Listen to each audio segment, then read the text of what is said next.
Now, D.C. Mayor Muriel Bowser saying that the name of Black Lives Matter Plaza will be changed. The cultural Marxist icon of the Black Lives Matter BLM Plaza just outside, the actual walkway into the White House, that everyone who went into the White House was forced to walk down, if you're a pedestrian, walking down BLM Plaza to go past St. John's Church, go past the Hay Adams. It's now been taken down. And the workers have been out there since early this morning.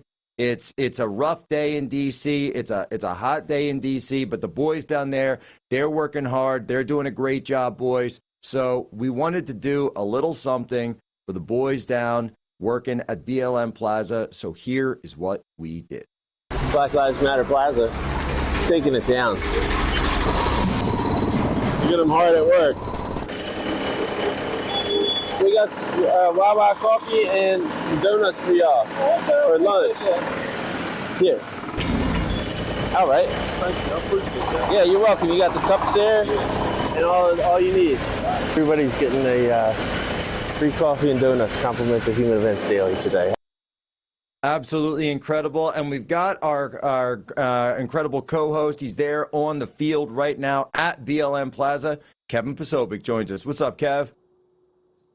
What's going on, Jack? Thanks for having me on. Yes, we're down at what used to be known as the Black Lives Matter Plaza, and now it's just old 16th and I Street.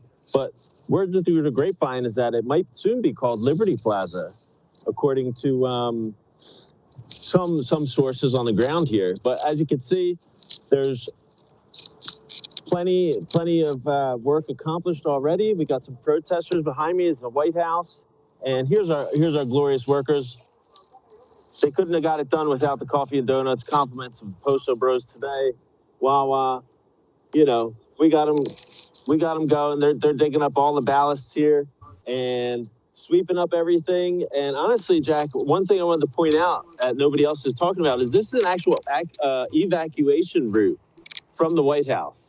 So not only did the Black Lives Matter and Muriel Bowser fill this evacuation route with all these ballisters impeding the way out, but they dug up all the bricks here and put in Black Lives Matter. So it's interesting to see. We got a big trash truck here coming along as well, but it's a great day down in DC. It's a refreshing spring afternoon. So Kev, walk us through the story. So you go to Wawa this morning, and you say you want to go down. By the way, guys, Kev calls me up. He says, "Jack, I'm going down to BLM Plaza." I'm like, "Why are you going to BLM Plaza? We got a show to do. We got everything else." And he goes, "I want to bring coffee and donuts down to the boys down there. They're doing a great job." And I said, "All right, Kev, you go for it." So Kev goes down. He calls me up. He's practically all the way halfway there, and he starts filming this stuff. How were they received? They were received very well, as you can see from the videos. We just posted a few, and the guys loved it. Really, I mean, maybe it should have been ice. It's actually a little hot down here. It's getting hot again in the swamp. But yeah, they loved it. It was very receptive. We talked with the foreman. He said this was going to be about a 2-week operation, and as you can see, it looks like they're getting started here again behind me. Yeah, very well received. Oh yeah, we're getting going. So what kind of tools, what kind of equipment are they using? Well, that's a skid steer. That's a skid steer there with the jackhammer on the front. Listen, I tried to make a deal with them, Jack. I went down and really I wanted to get a hard hat on myself and get the jackhammer going because. Whoa, Kev! You asked him if you could get the jackhammer. You better believe it. I mean, hey, you read The Art of the Deal. You got Donald Trump saying he can finish the skating rink in New York in half the time. You got Poso down here saying I can finish this in 2 days, really, if we really went full gas pedal here. Talking about government efficiency. So, yeah, he can get the skid steer or just a manual jackhammer. They got manual pickaxes too. Believe that. Like these guys. I don't know. That's a story for another day. But yeah, the Capitol paving. Tell people how hot it is in DC right now, because it's a very warm day in DC. It's like 70 where I'm at. I mean, it's like 70 here. It's hot, but it's a glorious day. It's nice and sunny. You know, what other good work can you be doing except cleaning up the streets? You know, we're talking about beautifying. Got to get that DC graffiti here. off there. We're beautifying DC again and all of America, in honor also of the 250th, ahead of the 250th celebration, Jack. That's so right. maybe we'll see of American the United flags. States of America. That's Kev, true. Yes, sir. tell folks about some of the other iconography that's down there, because people are talking about this as the removal of BLM Plaza. I said, well, wait a minute. BLM was never, this was a revolutionary cultural Marxist movement. They were against the nuclear family. They're completely anti-Christian. You could see this in if you listen to their founders and Patrice Cullors and many others who were practitioners of these Haitian style rituals and various things that they were doing, Ifa and others. But Kevin, talk to me about some of the iconography that is there. The White House, the Washington Monument, Lafayette Square. There's even a church there. Walk people through what that scene is, because this is really the symbolic head of the United States of America. This is our head of state. It is the head of state, and we don't want cultural Marxists coming around making demands anymore like they did in Philadelphia that I witnessed and you witnessed as well, saying that all the oppressed people need to take down statues that are complicit in, white supremacy and anything that goes against the black community or any oppressed people for that matter. It's not about race.